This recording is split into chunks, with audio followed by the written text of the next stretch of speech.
সরোয়ার ভাই, বিচার প্রক্রিয়াটা মোজাফফর হোসেন, তার বিচার প্রক্রিয়াটা আসলে এখন কিভাবে হবে? আমরা জানি যে তিনি সেনা হেফাজতে আছেন। দেখুন, একটা তথ্য সামনে আসছে যে সে কনভিক্টেড। আমি যতটুকু জানতে পারলাম কনভিক্টেড না, কারণ সেনা আইনে আপনার পলাতক কারো কোর্ট মার্শাল করা যায় না। এই ঘটনা উপস্থিত থাকতে হয়, তাকে উপস্থিত থাকতে হয়, তার মেডিকেল টেস্ট করতে হয়, এবং যে অ্যারেঞ্জমেন্ট অর্থাৎ ওই যে প্লিডিং, যেটা গিলটি অর নট গিলটি, এইটা তাকেই বলতে হবে তার মুখ থেকে। So physical presence of the accused is mandatory. So এটা ছাড়া করা যায় না, এবং পরবর্তীতে কোর্ট মার্শালে সে নিজেকে নিজে ডিফেন্ড করতে পারে অথবা ডিফেন্স অফিসার নিয়োগ করতে পারে, এমনকি বেসামরিক আইনজীবীও সে নিয়োগ করতে পারে। এই বিধান রয়েছে। সামরিক আদালতে বা কোর্ট মার্শালে হবে কি বিচারটা, নাকি বেসামরিক আদালতে?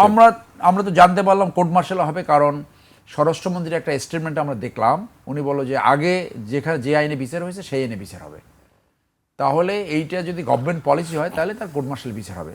যদিও সেনাবাহিনীতে কিছু কনকারেন্ট জুরিসডিকশন রয়েছে, স্পেশালি এই খুন, তারপরে ধর্ষণ, এইটা সিভিল কোর্টেও করা যায়, মিলিটারি কোর্টেও করা যায়, বাট প্রেফার্ড মিলিটারি কোর্ট হলো প্রেফার্ড। সেনাবাহিনী যদি ইউনিফর্ম ধারা থাকে এবং কিছু অপরাধ হয় বলেই তো এই আইনগুলো আছে। তো সেইখানে যেটা ঘটনায় বেরিয়ে হয়েছে যে যখন জেনারেল মঞ্জুর পালিয়ে যাচ্ছিল, ওই যে জিপে যেখানে কর্নেল মাহবুব এবং মতিন কিল্ড হলো, ওই একই জিপে সে ছিল এবং সে ওখান থেকে পালিয়ে যেতে সক্ষম হয়। তাই সে যদি পালিয়ে যেতে সক্ষম হয় তাহলে তার কোর্ট মার্শাল হয় নাই, এরই ফ্যাক্ট। একটা সিভিল সিএম কোর্টে, ম্যাজিস্ট্রেট কোর্টে একটা মামলা হয়েছিল। নগদ নিয়ে এলো হার না মানা হার অফার। সর্বনিম্ন 10,000 টাকা রেমিটেন্স নগদে পাঠালে থাকছে স্বর্ণের হার জেতার সুযোগ। সেই মামলায় তার সম্বন্ধে বর্ণনা আছে যে সে পাশে দাঁড়িয়েছিল, এবং সেইটা বোধহয় 2001 সালে সেই মামলাটা ক্লোজ হয়ে যায় সাক্ষী না পাওয়াতে। এখানে আরও কিছু আইনি ব্যাপার আছে যে এখানে মিউটিনির বিচার হয়েছে কিন্তু খুনের বিচার হয় নাই। এটার সাথে আমি একটু দ্বিমত পোষণ করি। যে কোনো একটি ঘটনায় একটা বিচার হলেই চলে। যদি কোনো অপরাধ একাধিক আইন অ্যাট্রাক্ট করে তাহলে যে কোনো একটা আইনে বিচার হবে, তার সব আইনে বিচার করা সম্ভব না। মনে করেন পেনাল করে খুনের মামলার বিচার আছে, নারী ও শিশু নির্যাতন আইনে খুনের মামলার বিচার আছে, আন্তর্জাতিক অপরাধ ট্রাইব্যুনালে খুনের মামলার বিচার আছে। এখন সেনাবাহিনীর সদস্য যদি খুনে জড়িত হয়, কোথায় বেস্ট হলো কোর্ট মার্শাল। এখানে বিচার খুব দ্রুত হয় এবং অরিজিনাল যে অফেন্ডার তারই বিচার করা হয়, যদিও এটা নিয়েও সমালোচনা রয়েছে।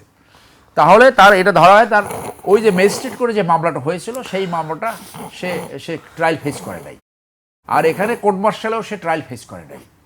এখন যেহেতু সে 45 বছর পরে গ্রেপ্তার হয়েছে, প্রসিজিওর অনুযায়ী তার আর একটা তদন্ত হবে, সে পলাতকের উপর তদন্ত হবে। যেটা আমরা খবরে দেখলাম যে সে যে ডিজার্টার ছিল, সেনা আইনের 91 ধারায় বলা আছে কিছু আইন ছাড়া 5-6টা অপরাধ ছাড়া বাকি সমস্ত অপরাধ 3 বছর পরে তামাদি হয়ে যায়, কিন্তু 5-6টা অপরাধ তামাদি হয় না।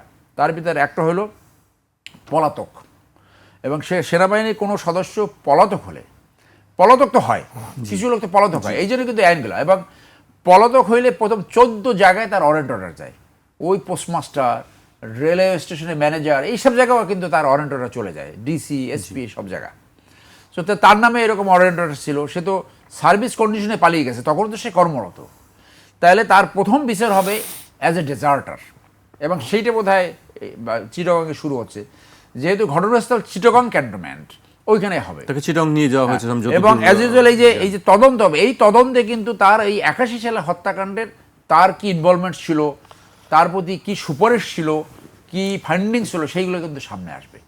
এরপরে তখন এই দুইটা বিচার, এই পলাতকের বিচার এবং যে 81 সালের যে হত্যাকাণ্ড, সেটা একসাথে সাইমালটেনিয়াসলি একটা কোর্ট মার্শালি বিচার হতে পারে, সেইটা অথরিটি সিদ্ধান্ত নেবে। আমার ধারণা একটা কোর্ট মার্শালি তার হবে ওখানে।